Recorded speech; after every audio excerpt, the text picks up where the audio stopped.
Tayo po'y dumako sa ating pag-aaral ng salita ho ng Panginoon. Bago matapos ang World War II, isa sa matinding kalaban ng Amerika ay walang iba kung hindi ang Japan dito sa gawi ng Asia. At habang nakikipaglaban ang Amerika ay naging maliwanag sa mga general ng Amerika na kailangan nilang sakupin ang pinaka-mainland Japan upang mahinto ang gera. Kaya nung sinimulan nila ito, ay nangyari muna ay ginawa nilang unti-unti yung bawat mga isla muna ng Japan ang kanilang sinakop. Pero isang kagimbal-gimbal na tagpo ang naging nasaksihan ng mga sundalong Amerikano nung nasakop na nila ang ilang mga isla, ay yung mga nakatira doon ay imbis na sumuko ay nagpapakamatay. As in mga civilians kasama ang kanilang mga sanggol ay tumatalon at itinatalon ng kanilang sarili sa bangin patungo sa kanilang kamatayan. Yun ay dahil sila ay napaniwala ng propaganda ng gobyerno ng Hapon na pag sila ay nahuli ng mga Amerikano ay totorturin sila at kung anong mga masamang bagay ang gagawin sa kanila. Kaya kaysa maging bihag ay mas mainam pa daw na kitilin nila ang kanilang mga sariling buhay. So kaya ko sinabi ho ito sapagkat kapag napaniwala ang isang tao sa kasinungalingan, ay merong matinding epekto sa buhay. Pwedeng magkaroon ng matinding epekto at magkakaroon ng iba ay talagang panghabang buhay na resulta. Well, kung yan ho ay totoo sa pisikal na buhay, yan din ho ay totoo pagdating sa buhay Kristiyano. Tayo ay namumuhay o lumalakad sang-ayon sa katotohanan. Totoo ang sinabi ng salita ng Diyos, for we walk by faith and not by sight. And yung faith doon na hindi lang basta faith na ini-exercise natin. So yes, it is faith na ini-exercise natin, pero ito'y nakatungtong sa katotohanan. Nakatungtong sa katotohanan ng salita ng Diyos. So when we say, we walk by faith according sa truth ng salita ng Diyos. Therefore, ay kailangan nating makita ang kahalagahan ng katotohanan sapagkat tayo ay lumalakad sang-ayon dito. At sa letter ho ni John, dito sa kanyang hindi pinangalanan, pero tinawag niyang elect lady. At makikita natin mamaya na itong babaeng ito ay maaaring may mataas na ranggo sa lipunan. Ay kanyang ini-encourage siya at ang mga kapwa niya mananampalataya na lumakad, una ay ipagtanggol at ingatan ng katotohanan at lumakad sang-ayon sa katotohanan. So this is our message this afternoon. Our Christian life and fellowship must be governed and guided by the truths of Scripture. Our Christian life and fellowship must be governed and guided by the truths of Scripture. Ang ating buhay bilang Kristiyano, ang ating pakikisama or fellowship or partnership bilang mga Kristiyano ay kailangan ay dinidiktahan at ginagabayan ng mga katotohanan ng salita ng Diyos. Tayo ho muna ay manalangin. Panginoon naming Diyos, aming Ama sa langit, O Lord, napaka-buti mo sa amin na kami ay binigyan mo ng basihan ng katotohanan. Walang iba kundi ang iyong salita. At sang-ayon sa katotohanan ng iyong salita, pwede kaming lumapit sa iyo, pwede kaming manalangin sa iyo, at may namamagitan para sa amin, walang iba kundi ang aming Panginoong Hesukristo. At ngayon, O Diyos, kami ay humihingi ng iyong gabay, humihingi ng karunungan. Turuan mo kami, O Diyos, sa pamamagitan ng iyong salita. Tulungan mo po ako bilang mangangaral, Panginoon, at ang bawat isa na makikinig. At nawa, O Diyos, ang katotohanan mo ang siyang marinig sapagkat ang katotohanan mo ang magpapalaya, ang katotohanan mo ang magbabanal sa iyong mga mananampalataya. At Ama, dalangin ko po na ang iglesyang ito ay patuloy nawang ingatan, masumpungan mo sa iyong biyaya na lumalakad sang-ayon sa iyong katotohanan. Ingatan mo po kami, O Diyos, pagpalain mo po ang pag-aaral na ito ng iyong salita. Dalangin namin ito sa pangalan ng aming Panginoong Hesukristo. Amen. Well, mga kapatid, mga kaibigan, hindi ho ngayon lamang, kundi matagal na merong labanan sa katotohanan. Ang sabi ng ilang mga theologians, it goes way back to the Garden of Eden sa mga unang kasinungalingan na sinabi ng dyablo. Uy, hindi kayo mamamatay. And that began that tinatawag na truth war. There is a war for truth. At sa panahon natin ngayon, ito ay hindi mas maiksi o mas konti, kung hindi mas mahaba at mas marami. Sa panahon natin ngayon, ang truth ay ginawa ng relative. That is, yung totoo sa iyo ay maaaring hindi totoo sa akin. May totoo sa iyo, may totoo ako. At ginamitan na ng personal na my truth. This is my truth and that is your truth. Mga kapatid, wala akong katotohanan, wala rin kayong katotohanan, meron lang ang katotohanan. Ang meron lang is the truth. At yun ay walang iba kung hindi ang truth or katotohanan ng Panginoon. At yung iba naman ay dumulas na sa denial of truth. Ang sabi na, well, alam kong may katotohanan pero hindi natin kayang malaman. Walang nakakaalam. Sapagkat pagod na silang i-struggle ang mga ideas at ayaw din namang nilang kilalanin ang otoridad ng salita ng Panginoon. And when it comes sa mga religious na mga bagay, ay marami na ang nagsuko ng katotohanan sa altar ng panawagan sa pagkakaisa or yung tinatawag na ecumenical movement.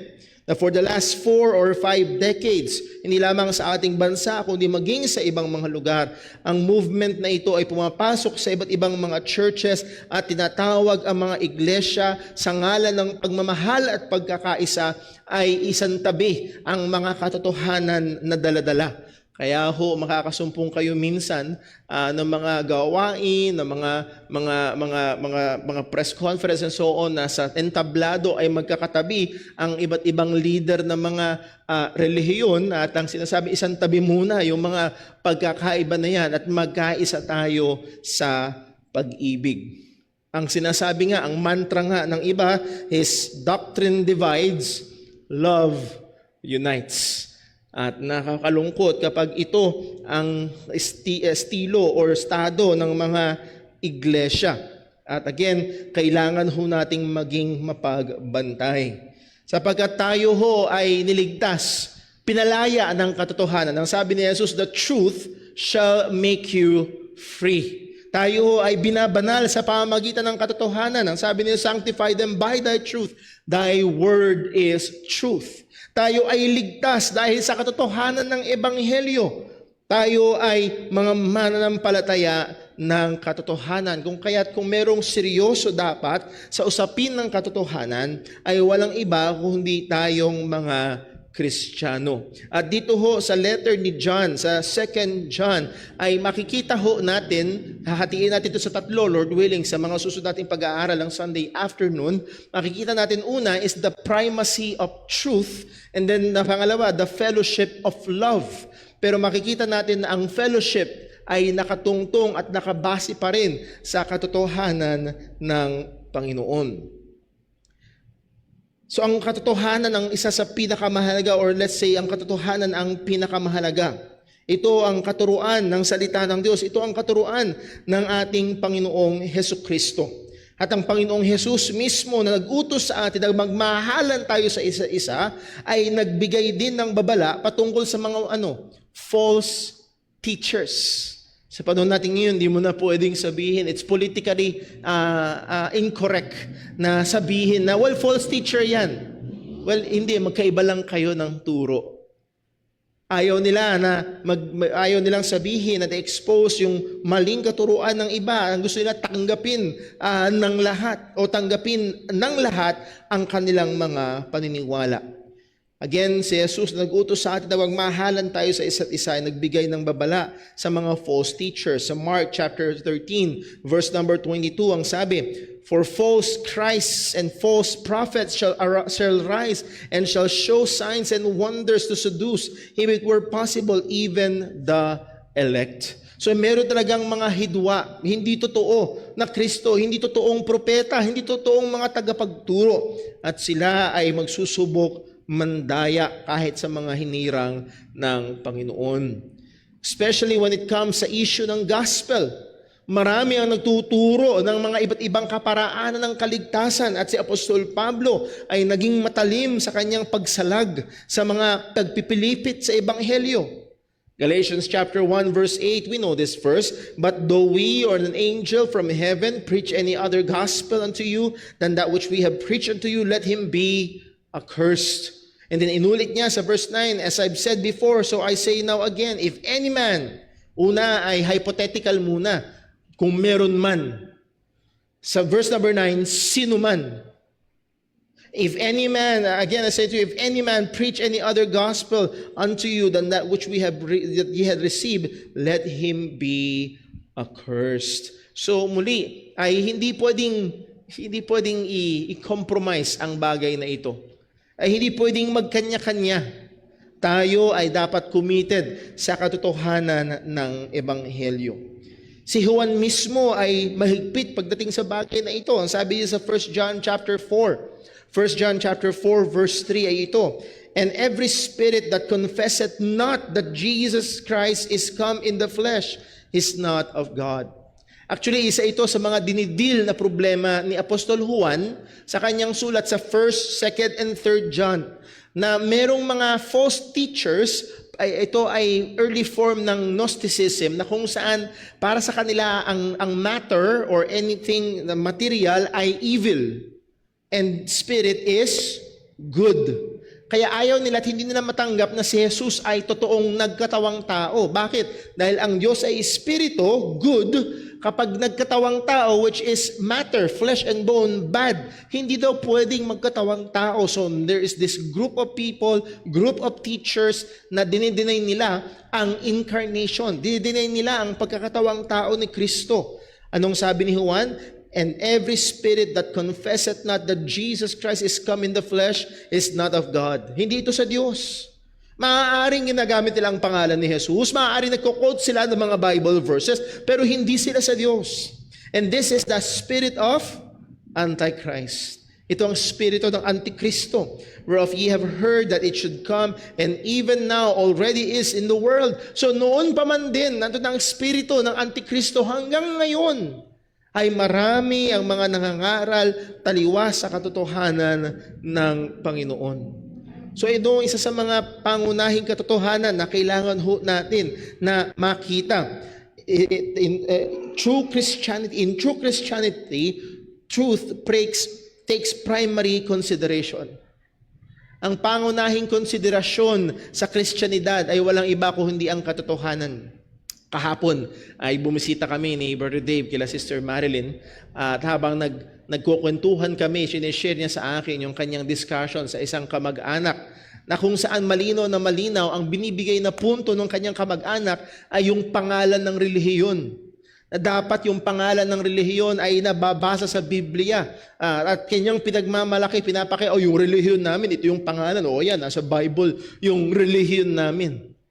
Again, sabi ko nga kay Brother Dave, gawin man nila na iglesia ng Ama, ng Anak, at ng Banal na Espiritu, so on and so forth, at lahat ng salita na nahandoon ay galing sa Biblia, kung hindi nila daladala ang katotohanan ng Ebanghelyo, hindi sila sa Diyos. Ang pagpapatuloy ng iglesia ay nakabase sa katotohanan. So ito dapat ang pangunahin natin na bantayan at maging pangunahing effort na isulong. Ang ating Panginoong Hesukristo mismo ay nagsabi, "I am the way." John 14:6, "I am the way." Ano kasunod? "The truth and the life." At kagaya nung kinote natin kanina, ang sabi ni Jesus, John 8:32, "And ye shall know the truth, and the truth shall make you free." At sa kanyang high priestly prayer sa John 17 verse 17, "Sanctify them by thy truth. Thy word is truth." So muli, sana makita natin na ang pangunahin dito sa GCBC ay hindi ang pangalang Baptist. Bagamat sa susunod nating pag-aaral, Lord willing, ay why are we Baptist? Bakit nga ba? Ba't hindi tayo Methodist? Ba't hindi tayo Presbyterian? Ano bang ibig sabihin ng pagiging Baptist? Dahil ba binautismuhan tayo ni Polito de Baptist? O si Jesus ay binautismohan ni John the Baptist, kaya Baptist na rin tayo. I hope na alala niyo yung pag-aaral natin. And the answer is no. Pero bakit nga ba? Pero hindi yun ang pinakamahalaga. Ang pinakamahalaga ay ang katotohanan ng Panginoon. Now, ang letter ng 2 John, this principle is much present in the book na ating pag-aaralan. Lord willing nga, in the next few Sundays dito sa 2 John. At dito, una natin bibigyang pansin is the primacy of truth. The primacy of truth. Alam na natin, ang author nito ay walang iba kundi si Apostol Juan, do hindi siya hayagang nagpakilala, pero nagkakaisa at matindi ang consistency ng mga scholars na ina-ascribe kay John ang authorship ng 2 John. Sang-ayon sa history, si Irenaeus, who was a disciple of Polycarp, who was the disciple student of John, claimed that it is the writing of John. So, again, yung may mga taong konektado kay John na nagsasabing, yes, sulat nga ni John, itong 2 John. Nasulat ang 1 John, 1st, 2nd, and 3rd John around AD 90 to AD 95. So, we could just imagine na napakatanda na ni Juan sa panahon na ito. At na maaaring ito ay sinulat sa halos pare-parehong panahon dahil may pagkakapareho ang tema nila. Ang pinakatema ng 2 John is the primacy of doctrinal truths, and this is the basis of the walk and fellowship of the believers. Na ang pangunahin ay ang katotohanan. At ayon sa katotohanan, doon nakadepende sa katotohanan ang walk or pamumuhay at fellowship or pakikisama ng mga mananampalataya. Sa 2 John chapter 1, walang chapter, 2 John verse 4. 2 John verse 4 ang sabi, I rejoice greatly that I found of thy children what? Walking in truth. Nandun yung kagalakan ni John na nasumpungan ko ng iyong mga anak ay lumalakad sa katotohanan. So our walk ay hindi dapat primarily nakabase sa culture. Hindi rin dapat nakabase, well, ganito kasi ako pinalaki ng mama at papa ko. Ang ating lakad ay dapat nakabase sa katotohanan ng salita ng Diyos. And then hindi lamang our walk, but also our fellowship. Ang sabi ni John sa verse 10, 2 John verse 10, if there come any unto you and bring not this doctrine. Very authoritative yung sabi ni John. Pag merong dumating sa inyo na hindi dala-dala ang katotohanan ito, ibig sabihin, taliwas dito, iba yung tinuturo niya. Ang sabi, receive him not into your house, neither bid him Godspeed. Huwag niyong tanggapin sa iyong bahay. At muli, ang pagtanggap sa bahay noon ay senyalis ng pakikiisa, pakikipag-partner. Huwag niyong tanggapin sa inyong bahay, huwag niyong batiin.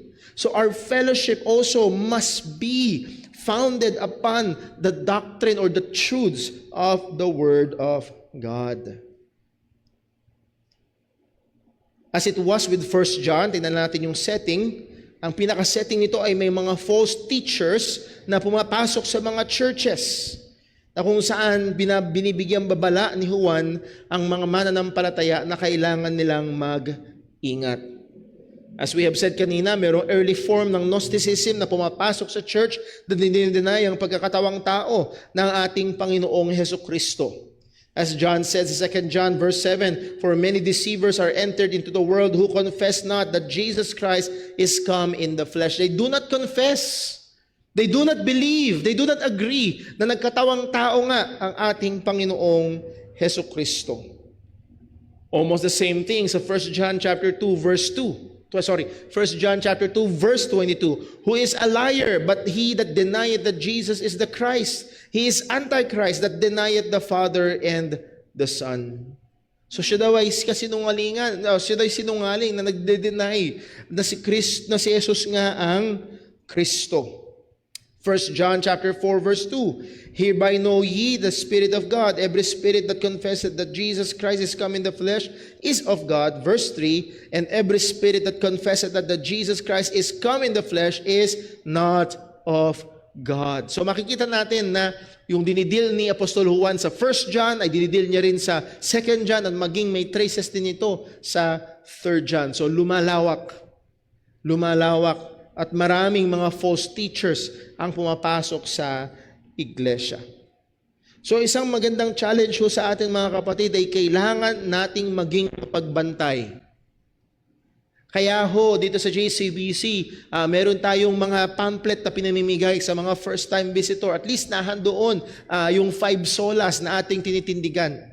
Kaya meron na tayong church statement of faith. I hope binasa nyo na ho para masugutan nyo doon sa ating church membership form na yes, nabasa ko na I agree. Or baka mamaya meron kayong mga katanungan na pwede nyo indicate doon. Ano yan? Yan ay in a form ay nagiging proteksyon ng church. Para sa lumaon man ang panahon, baka mamaya ay may biglang dumating dito at magpapasok ng ibang katuruan.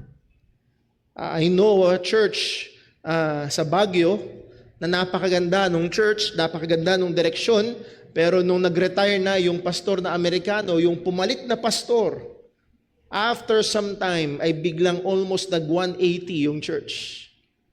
Na bago, na pariwara, na sayang. So again, yung mga documents na yan, ang ating statement of faith ay hindi kapantay ng Bible, ito ay servant ng Bible upang maalagaan ang katotohanan ng salita ng Diyos. So we should be watchful. Hindi lamang sa mga tatayo sa likuran ng pulpito, kundi sa mga awitin na ating kakantahin. Kaya may mga kanta tayo kahit na nasa Baptist favorites ay hindi natin kinakanta sapagkat ito ay naghahayag ng maling katuruan.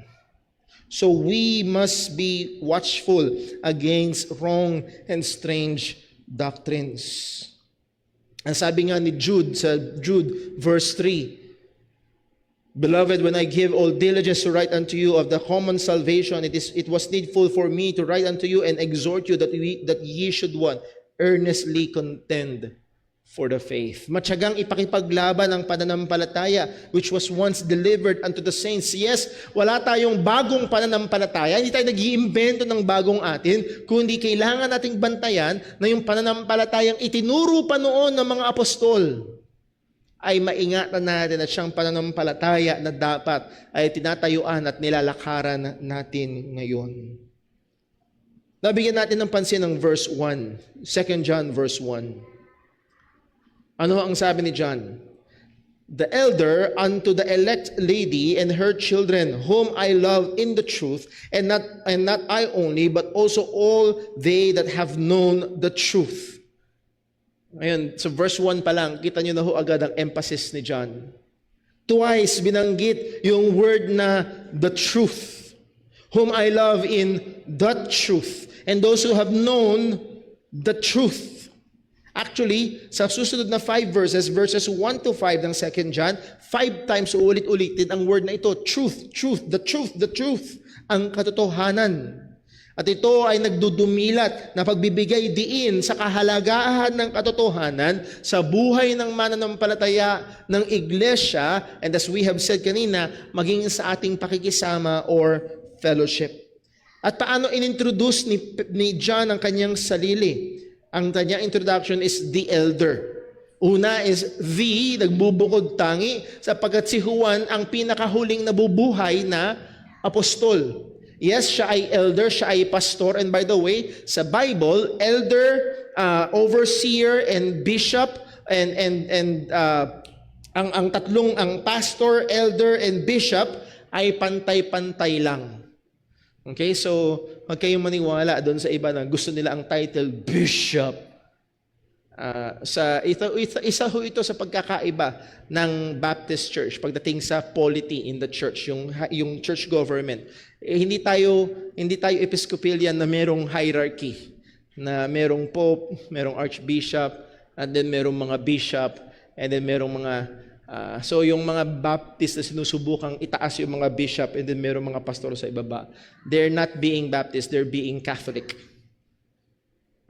So again, sabi nga ho noong kaibigan naming pastor, si Brother Ralph Warren, na ang kanyang mga ninuno ay nanggaling pa sa mga Kristiyanong lumaya sa England para magkaroon ng kalayaan ng pananampalataya nila sa Amerika. Walang ganun noon pa. For 300 years, 400 years, walang ganun sa mga Baptist churches na tumatawag ng bishop sa kanilang mga pastor. Sabi niya, it's only in the Philippines. Napaka-weirdo ng mga pastor na Pilipino na gustong magpatawag ng bishop.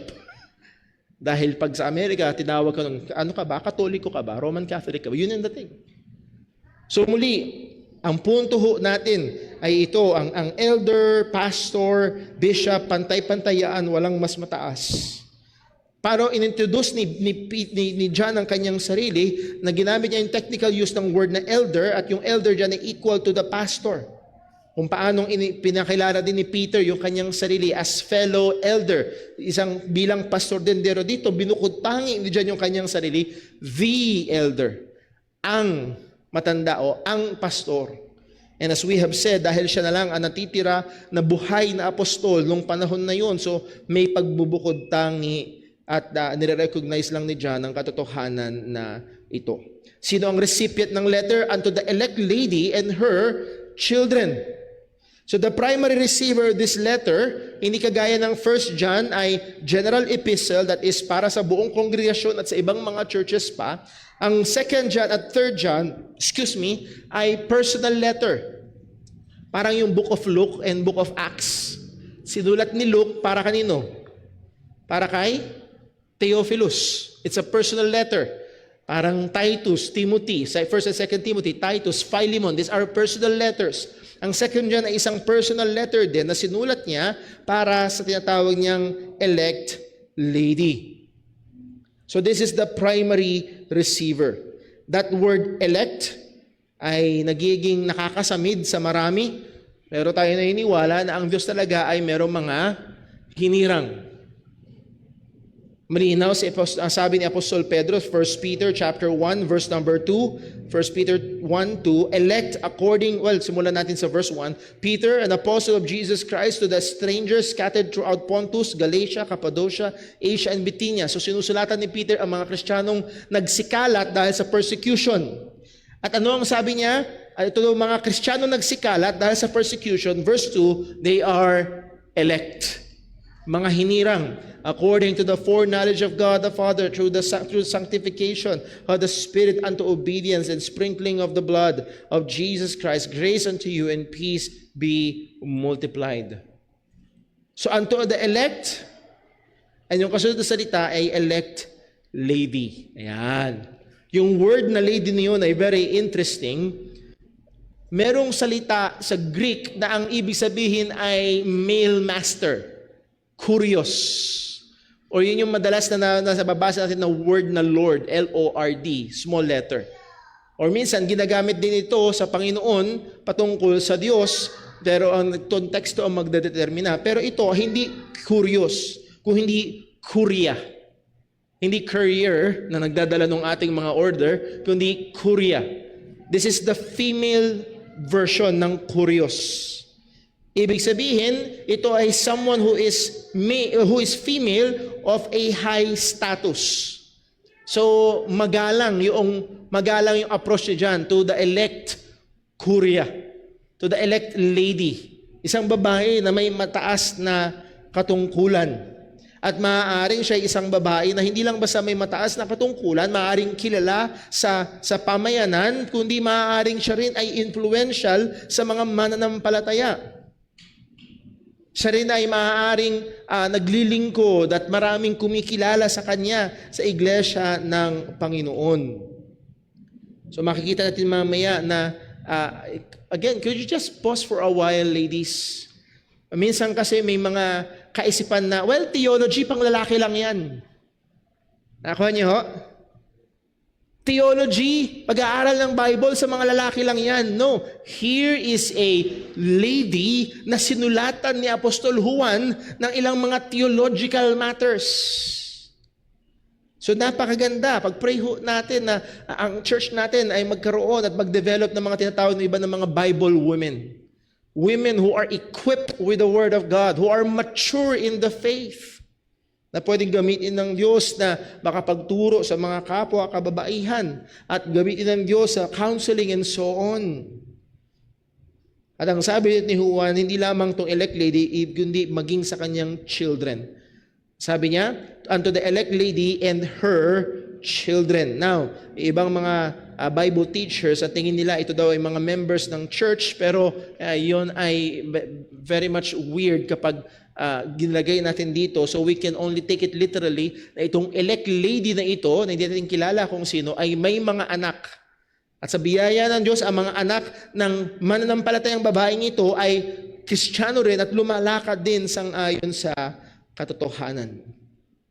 Pero narito yung pagsasaysay ni Apostol Juan na to the elect lady and her children, whom I love in the truth. So this is no romantic love. Hindi ito ang matandang si Apostol Juan na umibig muli. Kung hindi ito ay isang pagmamahal na kung saan may pagmamahal sang-ayon sa katotohanan. This is none other than a pastoral love. This is John, the elder, isang pastor na nagmamahal sa mga mananampalataya. At isa ito sa binigyan niya ng pansin na sulatan upang maingatan ang kanyang mahal na kapatid sa Panginoon. At muli, ito yung tali na nagbubugkos. Sa isip ko, nagbibigkas nagbubugkos. Ito yung tali na nagtatali sa atin para magkasama. Ano to? It's the truth, whom I love in the truth. Ang ating relationship ay hindi dahil related tayo sa dugo. Hindi tayo dahil mare and pare, hindi rin dahil may utang na loob. At yes, marami dito ay mga kaibigan namin at personal friend at matagal na naming kaibigan, pero hindi yun ang primary relationship natin. Ang primary relationship natin ay may kinalaman sa katotohanan. Tayo ay magkakapatid sa Panginoon dahil tayo ay mananampalataya ng katotohanan ng Ebanghelyo. Now, ang sabi ni John, hindi lang ako. Kasi sabi niya, the elder unto the elect lady and her children, whom I love in the truth, na minamahal ko sa katotohanan, pero hindi lang ako nagmamahal sa iyo. Hindi lang ako nagmamahal sa inyo sa katotohanan. Sabi ni John, and not I only, but also all they that have known the truth. Yung mga kilala ang katotohanan. Yung mga totoong mananampalataya ng katotohanan ng Ebanghelyo. Ang sabi ni Juan, minamahal ka rin at nahandun din yung pagmamahal bilang mga magkakapatid sa Panginoon. So makita ho natin dito yung pagmamahalan ng mga magkakapatid. Kaya kung naranasan nyo na yun, hindi natin sila member dito sa church. Maaring first time mo lang nakilala, pero sa biyaya ng Diyos, nung na-determine mo na siya ay kapatid sa Panginoon, pareho kayong mananampalataya ng Ebanghelyo ni Kristo, there's that instant love. Merong instant bind. Merong instant connection.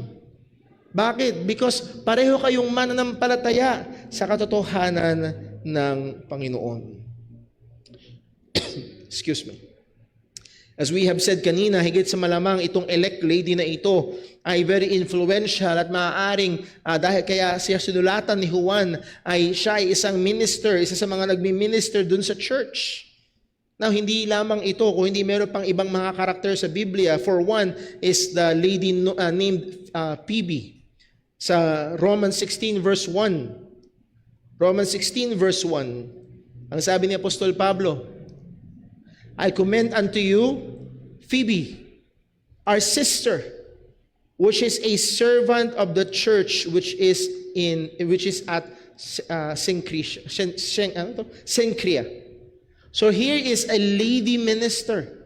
Siya isang babae and she is a servant of the church, a minister of the church. Yung iba, ang tawag nila dyan ay diakonesa ng iglesia. But yun yung pinaka-meaning ng word na deacon, minister. So muli, nahandoon ang pwedeng maglingkod ang isang babae at again, hindi sa pagpapastor, sana ho maging maliwanag. Pero dito naglilingkod sila at nahandoon ang kanilang ginaganapan sa iglesia. Sa Acts chapter 9 verse 36, we have a lady named Tabitha na kung saan nahandoon ang kanyang paggawa at matinding pagtulong sa mga nangakailangan. So ladies, huwag niyo isipin na ang paglilingkod at gawain ay para sa mga kalalakihan lamang. Napakalaki ng ginaganapan na katungkulan ng mga kababaihan.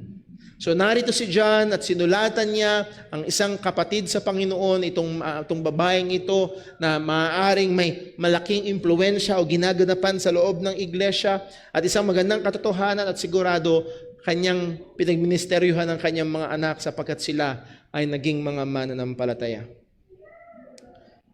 So anong sabi ni John? To the elect lady, so verse number 1, the elder to the elect lady and her children whom I love in the truth, and not only I, hindi lang ako, but also all they that have known the truth. Verse number 2, for the truth's sake, which dwelleth in us, and shall be with us forever. It's for the truth's sake, sabi ni John. This is a circumstantial letter. Kagaya ng sinabi ho natin, ang mga sulat sa Bible ay anong tawag salita? Occasional letter. May okasyon kaya sinulat. At ito, may okasyon kaya sumulat si Juan. Hindi para lang mangumusta, hindi lang para mag-hi, hello, kundi may okasyon. At ang sabi ni Juan, it is for the truth's sake. Kaya ako sumulat sa iyo, elect lady, kaya ako sumulat sa inyo ay para o alang-alang sa katotohanan. This is the reason kaya kami sumulat. O kaya ako sumulat sa inyo. Hindi siya sinulatan sapagkat siya ay may mataas na katungkulan, kundi siya ay sinulatan sapagkat siya ay tagapagdala ng katotohanan. Sapagkat siya ay isang mananampalataya na mayroong ginaganapan sa loob ng iglesia. So this is for the truth's sake. Meron akong libro ho dyan sa library ko. Isa ho sa mga unang libro na sinulat ni John MacArthur na naging... Yun yata ang pinakaunang libro na sinulat ni John MacArthur na naging akin, na siniregalo ng church noon sa San Simon. Ang title ng libro is The Truth War. Ang pakikipaglaban para sa katotohanan. At itong sulat na ito ni Juan dito sa elect lady is for the truth's sake. Dahil pwedeng magkaroon ng tendency na maikompromiso ang katotohanan. Pwedeng magkaroon ng tendency na maikahiya ang katotohanan. So kaya ito sinulat ni Juan. At ang sabi ni Juan, for the truth's sake which dwelleth in us and shall be with us forever. So may partikular na katotohanan na sinasabi si Juan na kailangan nilang ipagtanggol na kaya siya sumulat ay para hikayatin itong mananampalataya na ito, maging tagapagbantay din siya ng katotohanan. Itong katotohanan daw ito is dwelling in us. Nakatira, nakatahan sa atin. At isa yon sa napakatamis na bagay sa atin bilang mga mananampalataya. Maaaring magkakaiba tayo ng paboritong pagkain. Maaaring magkakaiba tayo ng sinusuportahang team sa basketball. Maaaring magkakaiba tayo ng kulay na gusto. Pero mga kapatid, narito ang katotohanan na nagkakaisa tayo. Bakit? Dahil nakatahan sa atin ang parehong katotohanan ng Ebanghelyo. This truth dwells in us. Nakatahan sa atin ang katotohanan and shall be with us forever. Itong katotohanan na ito ay magiging kasama natin, nasa atin, magpakailanman. Sapagkat tayo yung mga tunay na mananampalataya ni Kristo at bilang mga tunay na mananampalataya ni Kristo, tayo iniingatan ng Panginoon kung kaya tayo mananatili sa katotohanan at magpapatuloy sa katotohanan. So for the truth's sake which dwells in us or dwelleth in us and shall be for us or forever. Hindi lamang po individually ang katotohanan na nakatahan sa atin, but more so collectively bilang isang iglesia. Ang sabi ni Pablo sa 1 Timothy chapter 3 verse 15. 1 Timothy chapter 3 verse 15. But if I tarry long, sabi niya kay Timothy, Timothy, kung magtatagal ako, hindi pa ako agad makakapunta sa iyo. But if I tarry long, that thou mayest know how thou oughtest to behave thyself in the house of God. Para malaman mo kung paano ka dapat mag-behave, paano ka dapat mag-minister sa tahanan ng Panginoon, sa iglesia ng Panginoon, which is the church of the living God. At paano describe ni Pablo ang church? The pillar and the ground of truth. Ito ang pillar, ito ang ground. Yung word na pillar dito, ang sabi nilang mga komentarista ay parang ito yung pillar sa gitna ng town na kung saan Nakakita na kayo ng poste na ang daming nakatikit na announcement? Nakakita na kayo gano'n, yung merong hiring, kung gusto mo ng detalye, pumunit ka lang doon, nahandun yung numero o address, pwede kang pumunta doon. May mga poste noon sa bawat village na doon pinapako yung mga announcement ng hari. And that is the pillar, that is the announcement board. Kung sa panahon natin yun yung GC.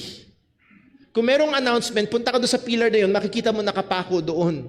At the church is the pillar of truth. The church is the announcer of truth. The church is the home and the announcer of truth. Tayo ay tagapaghayag ng katotohanan at nawa manatili na sa bawat ministeryo dito sa church, whether it be preaching, teaching sa mga bata, music ministry, multimedia, whatever it is.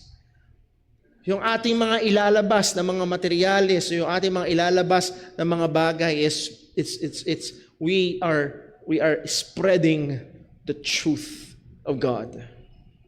Hindi lang yun, the church is the pillar and also the ground. It is the foundation. It is the deposit of truth.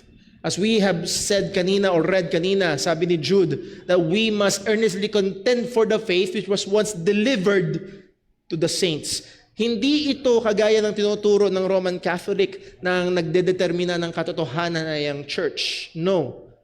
Diniposito sa church ang katotohanan, nasa salita ng Diyos. At ang church ang mag-iingat dito at ang iglesia ng Panginoon ang magpapatuloy na mga ngaral nito. So hindi lamang individual na dapat tayo ay concerned at nagbabantay para sa katotohanan, kundi corporately as a church ay dapat tayo ay concerned, nagbabantay at naghahayag ng katotohanan. Nagiging napaka matinding kalungkutan kapag ang mga nagpapakilalang mananampalataya o kahit mga buong iglesia at yung iba ay mga buong religious denominations pa ay nagmo-move away sa katotohanan. I was glad 2 months ago, nakilala ko ho ang kasalukuyang nakaupo sa, nakalimutan ko yung pinaka-title niya, pero ang gawain nila ay sila ang naggagawa ng mga doctrinal materials ngayon ng IRM Church. Okay? So, dumadaan sa kanila, sila nag-e-edit, sila talaga nagpo-produce ng mga doctrinal materials, mga tinuturo sa mga IRM Church. And I'm praising the Lord na nakausap ko itong kapatid natin na ito na siya isang tunay na Kristiyano, and guess what? Pagdating sa kaligtasan, Calvinistic pa. Or Reformed pagdating sa soteriology. So, purihin ng Diyos na merong isang malaking grupo ng relihiyon na unti-unti na-align sa katotohanan. Pero at the same time, sadly, may mga malalaking grupo, may mga churches na humihiwalay sa katotohanan. Nawa tayo ho ay maging mapagbantay sa bagay na ito. Sa verse number 3, ang sabi ni John, and we will end here. Dito lamang tayo sa introduction ng 2 John. Sabi niya, grace be with you, mercy and peace from God the Father and from the Lord Jesus Christ, the Son of the Father, in truth and love. So again, may kakaibang flavor. Sa mga sulat ni Apostol Pablo, makikita natin ito, grace and mercy and peace. Madalas niya sinasabi yon sa mga taga-Roma, sa mga taga-Korinto. Pero dito binigyan diin ulit ni Apostol Juan. Ang sabi niya, grace be with you, mercy and peace from God the Father and from the Lord Jesus Christ, the Son of the Father, in truth and love. So sana makita natin dito na sa pamamagitan ni Apostol Juan, ang Diyos mismo ang nagkasal sa katotohanan at pagmamahal. Hindi pwede sabihin na, well, wag mo na lang natin pag-usapan ng katotohanan, magmahalan na lang tayo. No. Gaya nung sinasabi lagi, ang pinag-isama ng Diyos ay wag nawang paghiwalayin ng tao. At dito pinagsama ng Diyos ang truth and love. Huwag tayong maniwala sa sinasabi ng iba, if we will be loving, ay kailangan ikompromiso natin ang katotohanan. Actually, kung tayo ay totoong mapagmahal, ang pinakamapagmahal na pwede nating gawin ay ipakita, sabihin sa kanila ng may pagmamahal ang katotohanan ng Panginoon. So this is the usual Greco-Roman greeting. Madalas ang greetings ay peace. Pero pagdating sa mga mananampalataya ay nandun yung grace. And dito kay John, ang sabi niya, truth and love. Ang source ng lahat ng ito is from God the Father and from the Lord Jesus Christ. Grace, mercy, peace, truth, and love ay masusumpungan lamang, walang iba kung hindi sa Diyos. Hindi ito nanggagaling sa atin, hindi tayo, kundi ang salita, ang Diyos, at ito'y masusumpungan natin sa Kanyang salita. So mag-isang hamon at magandang hamon sa atin. Tayo bilang mga mananampalataya ni Kristo ay kailangan magbigay ng matinding importansya sa mga doktrinal na katotohanan at kailangan nating hayaan na ito ang magbigay gabay sa ating pamumuhay at pakikisalamuha. Ang mga doktrinal na katotohanan ng salita ng Diyos ay kailangan nating pahalagahan. Kailangan nating alamin.